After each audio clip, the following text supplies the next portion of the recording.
Ever wonder how a single city, nestled on the banks of the Tiber River, could grow to rule the entire Mediterranean and beyond? Odidrome.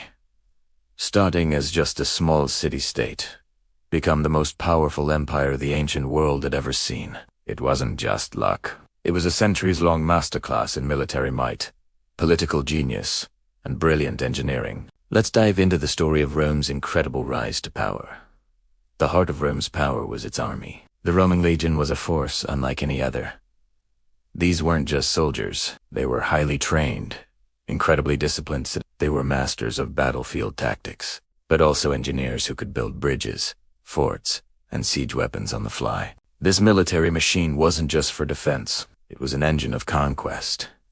Rome's first major step was to unite the Italian peninsula through a series of tough campaigns, like the Samnite Wars.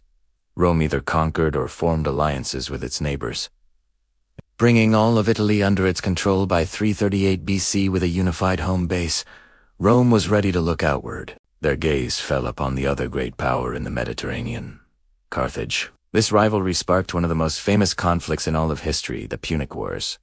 Spanning over a century, these brutal wars were a fight for total control. Rome, initially a land power, built a massive navy from scratch to challenge Carthage's maritime dominance. After 3 devastating wars, Carthage was utterly destroyed in 146 BC. Rome was now the undisputed master of the sea. This victory opened the floodgates. With the western Mediterranean secured, Rome turned its legions east. They clashed with the successor kingdoms of Alexander the Great, like the Seleucid Empire. A decisive victory at the Battle of Magnesia shattered the Seleucids' power, paving the way for Roman dominance across the Hellenistic world, from Greece all the way to parts of the Middle East.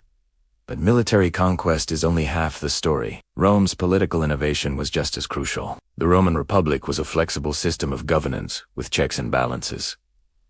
It allowed the state to adapt and grow, creating institutions like provincial governments to manage its ever-expanding territories. This system, however, eventually buckled under the strain of its own success. After a period of civil wars, a new system emerged. The Roman Empire, founded by Augustus in 27 BC. This brought about the famous Pax Romana, or Roman peace. This 2-century-long period of stability and prosperity, enforced by the emperor and his legions, fueled even more growth and cemented Rome's control. And you could see this power literally built into the landscape. Roman engineering was legendary. They constructed a vast network of incredibly durable, paved roads that crisscrossed the empire. These weren't just for trade. They allowed legions to march quickly to any corner of the empire, projecting power and crushing rebellions.